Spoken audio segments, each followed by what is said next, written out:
Hello and welcome back to TWTV Video Verdict, this time on Town's 4-0 defeat to Arsenal. I know it's a sort of litany of post-mortems on games, really, isn't it? So 4-0. I think Town we already kind of know Town are going to be relegated. This weekend we thought it could be confirmed, but it wasn't. But still, a little bit nearer to relegation. Kallum, how did you see today's game? Yeah, I mean, like you say, we were a week nearer. Could have been this weekend. We live to fight another week.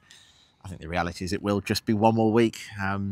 Next weekend at Newcastle is looking pretty likely to be the day where it's done. Yeah. But on the game today, I mean, we spoke in the week about Arsenal coming in off the back of their enormous victory in Madrid on Wednesday night.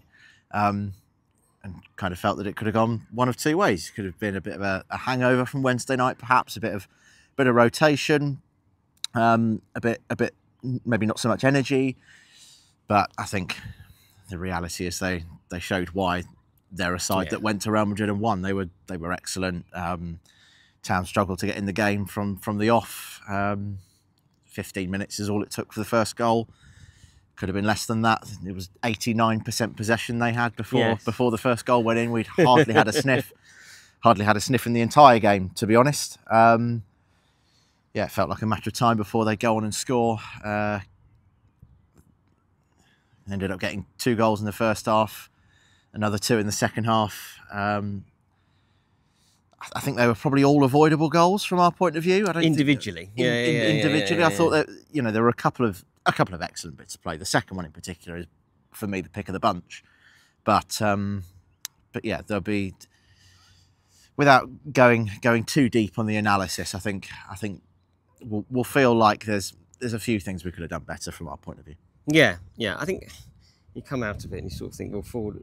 I mean, you look at it and think, well, that's a kind of probably par result at the moment for Town in their position and Arsenal in their position. And actually, we've had a few results like that against teams that are in the top 2 or 3 places, or Man City as well, who obviously are much lower in the table, but have traditionally over the last few years been in that sort of position. Yeah, it was interesting. Both managers, Kieran McKenna said that the first 20 minutes or so, there was the highest standard that he felt we'd faced all season. And Mikel Arteta said also that he thought for the first 35 minutes they played as well as they've played any time this season. So it's nice to catch a team on a good day when you're in this sort of circumstance. Kieran also said it was 2 games in a way, in that, or 2 performances. One was kind of trying to hang in the game at 11v11. And he said Town were really fully stretched. And then a different game after the red card. Leif Davis, his first red card for Town. How did you see that? Yeah, I was going to mention the red card is probably, from a Town point of view, I think the biggest talking point of the game. We can stand here and dissect the 4 goals one by one and kind of where the game was won or lost. I think the reality is we were probably always going to lose that game anyway, and we were 2-0 down by the time the red card happened. But the red card, I know there was a lot of talk online about whether it was or wasn't. For me, I think he has absolutely 0 complaints. I said watching it live, I thought the moment the challenge went in, I thought that's a naughty challenge. Leif, he'd had a bit of a difficult first half an hour up against Bukayo Saka, one of the best players in the league, Arsenal's star man, who was back in from the start in the Premier League today. We obviously didn't face him in December. Both of the first 2 goals came down that side. I'm not pinning them on him per se, but there's been a couple of earlier chances as well, weren't there, I think. So, but that's where I think the frustration grew. Leif was quite high up the pitch. It was on the halfway line, wasn't it? Back to the ball. Just left one in on Saka, to be honest. I'm not sure whether it's intentional or not, we'll never know. I know you said that Kieran and Mikel Arteta both felt it wasn't. I thought he just let his frustration out, to be honest. I think he just stabbed. I think that it's not a good challenge. It's not a good challenge. Yeah, Saka had his back to him, and I think he was frustrated, and I think he tried to stab a boot through between his legs to try and get the ball, but the ball was far too far away to do that, and he caught him. Was discussing whether it was his Achilles. Well, I think actually it was his higher than his Achilles. He caught him in the back of his calf, I think. And I mean, I think 20 years ago, or kind of back in the sort of 80s or whatever, that would probably just been referee, blow a whistle, free kick, and then the game restarts. I think challenges like that were quite common in the back of players' legs. But things have moved on somewhat. I think it was the height as much as anything else, and the fact there were studs, and he caught him. And I think you have to say that it was a challenge that was endangering the opponent. Don't you? And that's what by the letter of the law. And that's what the law states. What the red card was for endangering the opponent. I think what it comes down to is he knew he'd had a difficult first half an hour. In the back of his mind, he's not naive to know which players are better players than others. He knows that Bukayo Saka is one of the best players in the division, and I think he's just tried to leave one in on him. To be honest, I don't think he can have any complaints. Saka became somewhat a pantomime villain after that with the crowd. I think that the crowd probably, because we obviously saw replays, and I don't think the crowd would have been in a position to see replays, and it did look as if Saka made a bit of a kind of theatrical leap in the air. He certainly made a leap in the air. But then you see the content, the contact. Yes, but to the crowd watching, I think perhaps it looked like he's taken a bit of a dive and a bit of a roll around. And which, to be fair, we've seen quite a lot of that sort of thing from players in the Premier League this season. We have, when there's been very little contact. Not thinking of any particular Chelsea players in particular. So I think a little bit harsh on Saka to get booed because he was obviously the sinned against. But yes, and from there it was an impossibility, really, wasn't it? I think 2-0 down, 10 men against Arsenal. I thought the end of the first half after the red card was a relatively kind of quiet period in the game, full stop, really. I don't really remember any chances in... Oh, actually, no. Having said that, Saka had about three chances. Two huge chances, but other than that, and then the second half started, and I thought we were kind of under the cosh all the way, really, in the second half. We never looked in it. I think it was similar in a way to the away game at the Emirates, where, not in terms of the scoreline, but in terms of the passage of how the game went, in terms of Arsenal were in complete control. Yeah, we had one opportunity with George Hurst, didn't we, in the second half, where he kind of, Sam Morsey floated a long ball towards him, gave him some work to do, and I thought he did very well with it. To carve a shooting opportunity out. And I think it was another opportunity where he almost carved an opportunity out for Kiyusta to shoot, didn't he? He creates those opportunities for himself, George Hurst. And I think that's a sign of a good centre forward, and I think he's... And you need to in that role when you're a centre forward on your own in that role against someone like Arsenal. And you're not going to have a lot of support. And really, you look back at the beginning of the season, that's what Liam Delap did so well, really. That he was kind of battling away against top defences and making himself opportunities. And I think Hurst done that very well in the last couple of games that he started against Chelsea and against Arsenal. But other than that, yes, I think it was a shot right at the end from Jack Taylor, wasn't there? But other than that, I don't think you can complain about the scoreline. I don't think you can complain about the red card. I think we just Kieran praised the spirit in the second half.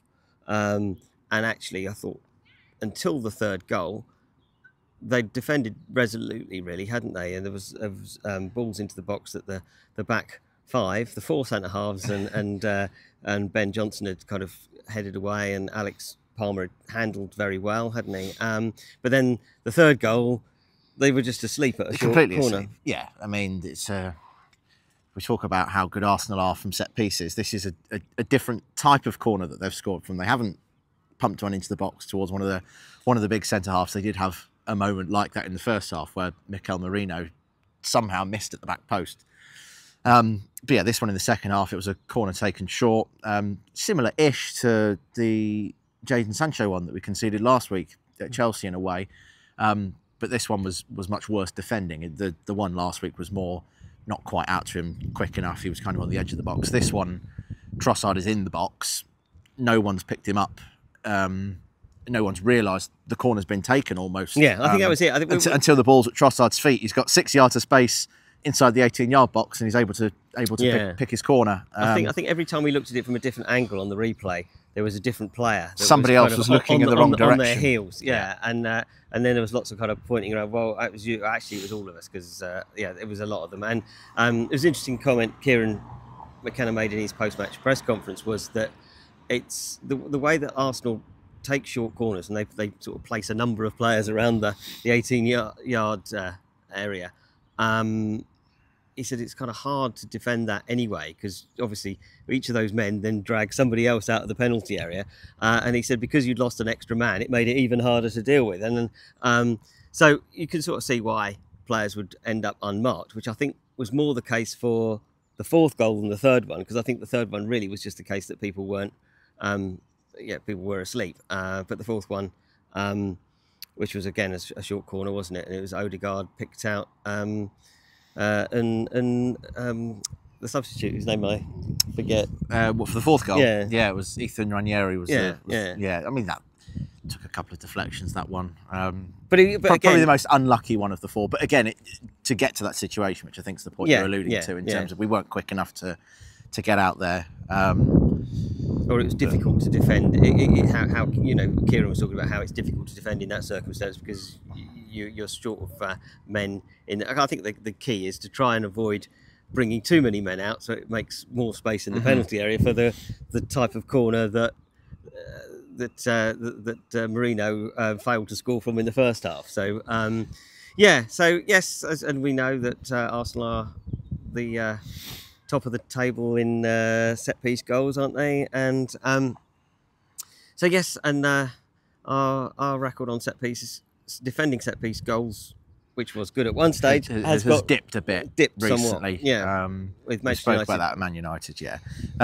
What did you make of the team? It was just the one change from last week. I know when you look at the team sheet, there wasn't a huge number of options available in terms of personnel. I think the one change that was made, Jacob Greaves coming in for Cameron Burgess, was probably a surprise. I think for a game like today's, where you're expected to be under the cosh, I think that's a game that perhaps suits Burgess, and he's obviously been very good. I think we've kind of said all season, really. I think he's been a bit unlucky to be in and out the side. And yes, and I didn't think he did too much wrong in recent games. Jacob Greaves, we haven't seen for a little while. I can't remember which was the last game he played in, really. But yeah, it's a few weeks since he came in. But it's interesting. We're starting to get to that stage of the season where you're looking at next season and which players might be here next season. And I did actually ask Kieran in the press conference, are you going to kind of select players on the basis of, to some degree, on whether they'll be here next year, that kind of thing? And he kind of said, well, you pick a team on lots of things, and you can't really do that at this stage. But I do wonder whether the fact that Jacob Greaves seems more likely to be here next year than Cameron Burgess, if the reports that he's close to joining Girona in La Liga, whether that might be a thought of bringing Jacob Greaves back into the fold in the final few games. Equally, it's quite a tough game to bring him in that circumstance. But it wasn't asked actually yet why he kind of made that decision today. But yeah, I think perhaps a little bit of a surprise. Other than that, I don't think it was a particular surprise. It was much the same team. No, I think in any case, regardless of the Cameron Burgess situation, I think there's that feeling that you want to get Jacob Greaves up to speed, back up to speed in terms of the team, regardless as to whether we can sit here and debate an opinion as to whether we'd rather have Cameron Burgess or Jacob Greaves in the team at the moment. But Greaves was the £15 million investment, the younger left-footed centre-half that we've got. Yep. He was obviously brought in with a view to being a starter regularly. Being a regular starter in mind. So it's just a case of bedding that in. Even if Cam is still here next season, you would expect, given a whole pre-season, that Jacob Greaves is going to start. You can't imagine Jacob Greaves, Championship Team of the Season last year, sitting on a Championship bench. No, you next can't. year. You can't. And maybe that's Cam Burgess is looking at that situation, thinking, well, if I stick around for another year, maybe that'll be him. That it'll be me more likely to be on the bench than Jacob Greaves. That's a fair point. Other than that, as we say, I don't think there are a huge amount of options. Also, obviously, we drew 2-2 with Chelsea last week, so it's not a great shock that. Other than that, the team was much the same. There was no Nathan Broadhead and Connor Townsend. What was the verdict on them? Connor Townsend, the hamstring, he came off in the Wolves game with a hamstring injury, and then came off the bench last week at Chelsea, didn't he? But he's obviously aggravated it, and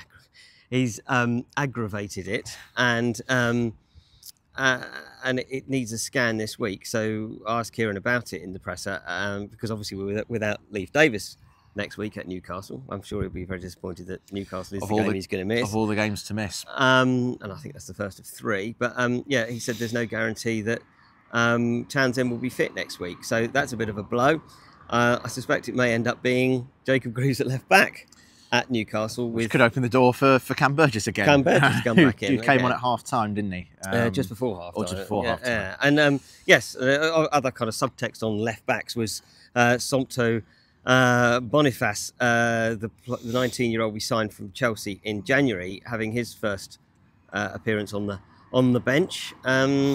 Obviously, part of that is the fact that we're fairly short of numbers with a few people out, but it shows that he's obviously caught the eye. Kieran said that in his presser, that he's someone that's impressed them when he's joined in with the first team in training, and he's kind of improved, I think, fairly rapidly in the 21s and the games that I've seen.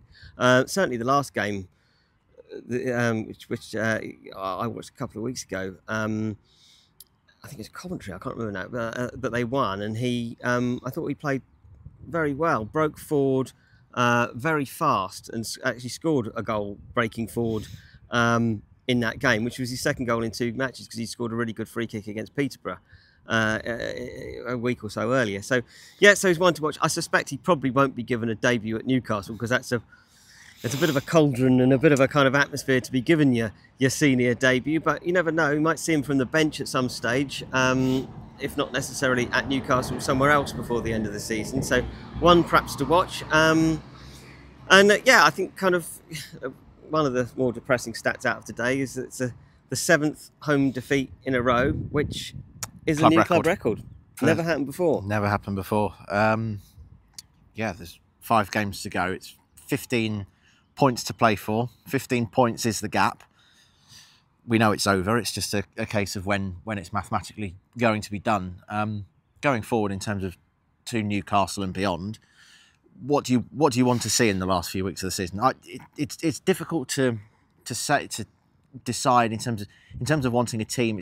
I think it's too easy to say want to see a side that might play next season, things like that, because you don't want to get thrashed every week. You don't want to get thrashed every week, and also you want to kind of show that we can still compete to an extent at this level. And also, some of our best performers this season have been the players that aren't going to be here next season. Yeah. You look at Liam Delap, who's obviously missed the last couple of games from a starting point of view with that rib problem. He's not going to be here. The £30 million release clause is going to be met by somebody, and I'm sure we can discuss at length who that might be. But you look at some of the other players that have been excellent. I think someone who's rivalled him all season has been Jens Kajuster. Yeah. The likelihood is he's not going to be here next season. So do you want to say, well, he's not going to be here next season, so let's not play him? That's not what I want to see. I want to see as much Jens Kajuster as we possibly can. And you want to compete in the games. I think that's kind of the point that Kieran made to me, really, when I sort of asked him about that. And if you take out the Kajusters and the Calvin Phillips is injured at the moment, but if Calvin Phillips was fit, I think other things left to the side, he would be kind of in the 20, certainly, at least. And Cameron Burgess, if we kind of think he's off, I think you've got to keep. The other thing with Jens, I think they will try to keep hold of him. Yeah, and try and sign him, because he's clearly one that they rate very highly, and they'd love to have in that midfield. And because actually, when we've talked before, haven't we, that the midfield is probably going to be one of the areas that requires most work in the summer. And so if you can keep hold of him, then it would set you off on the right foot, wouldn't it? Exactly. And so I think you kind of put him down as the first name on the team sheet, as it were, because you want to keep him, and it perhaps will encourage him to stay. And I think regardless as to where the season is heading, at the end of the day, you want to play your best players. Yeah, and you need to play your best. We're 5 games from the end of what's been a really, really tough season, where we've only won a handful of matches. But a season where and then hampering yourself from getting any more wins by leaving players out is you know, it's going to make it less likely you're going to. And as strange as it sounds, a lot of the players as well, while they know that the season's trending in that direction, a lot of them are still quite enjoying the journey. We spoke to Jack Clark in the week, and he said that he's experienced a promotion with Sunderland, a playoff campaign with Sunderland, and what have you. And he said in the week that it's, despite the fact that we haven't won many matches, it's still been one of the more enjoyable seasons of his career. And that's what I guess playing in the Premier League can do. Everyone wishes that we'd got more than 4 wins, of course, and it would have been. But it's testing yourself at the top level, I suppose, isn't it? That's the thing. And a lot of those players haven't had that opportunity before, and regardless of results. And there'll be plenty of learnings from that. Like George Hurst after the game said, you know, despite the way that the scoreline went today and kind of the level of opposition, there's so many things that you can learn from the opposition themselves, but also from testing yourselves in this environment. And he was saying how there's still a hell of a lot to play for in the last 5 games in terms of playing for pride, in terms of playing for, you know, he mentioned he wants to derail as many other teams' seasons as possible, starting with Newcastle next week. And just picking up results. You know, everyone left Stamford Bridge last week, even though we drew 2-2, with a bit of a spring in their step when we beat Chelsea 2-0 down here. We spoke after Bournemouth, didn't we? Even Bournemouth. At that point, it wasn't really until the Wolves game that we thought it's definitely over. But after the Bournemouth game, we were kind of the acceptance it was going to happen in terms of relegation. But we were still just standing there quite delighted that we were just talking about a win for a change. And the supporters as well. I mean, the home fans still only won one game at Portman Road all season. I know, remarkable, really. Kieran said this is press conference. He said, I think our fans, because he was asked about this, that we're relegated and fans are still giving you an ovation at the end. And I think that's because people realise the context of it, that we come up 2 divisions. This Premier League is ridiculously hard now. The gap between Premier League, the Championship and the Premier League has become insurmountable, it seems, for teams that are coming up. And I think the fans feel that they've given it a good go, even if we've come up short. And I think there's also an expectation that next year we'll be in a similar position to Burnley and Sheffield United. And there's a bit of pride in that as well, you know, in terms of, you know, I don't want to get too blasé about kind of look at the journey we've been on and what have you. We're here on merit and whatnot, but you know, it was only a few years ago that we weren't seeing anywhere near the level of players coming to play at Portman Road as some of the Arsenal players we saw play today. And you know, we've competed in some games, not competed in others. But like you say, in terms of comparing ourselves to the other 2 that have come up, we're certainly going to go down with much healthier. Our head's going to be the highest of the 3 that have gone down. I think there is no doubt. I think, and we'll go into the summer in a healthier way, won't we? Because I think that obviously there's already been a change at Southampton, probably be a change at Leicester. I can't see Van Nistelrooy staying there. And so we'll come down with that kind of stability that other clubs haven't got. And I think we'll lose some players. Well, obviously we'll talk about Delap and maybe Burge, but I don't think we'll lose a huge number of players. And so I think that we'll still have the platform there on which to build going forward. We're sort of finishing on almost a positive. Well, that's a good way to finish, I think. Hopefully the season can end on a positive in terms of results. So hopefully we continue we'll be a bit more positive again at Newcastle. We're getting a positive result at Newcastle. George Hurst wants to derail their season as well as the other 4 opponents that we've still got to play. So hopefully we'll do that, and let's see if we can go there. We will talk to you after Newcastle United away next Saturday. We'll see you there. Cheers.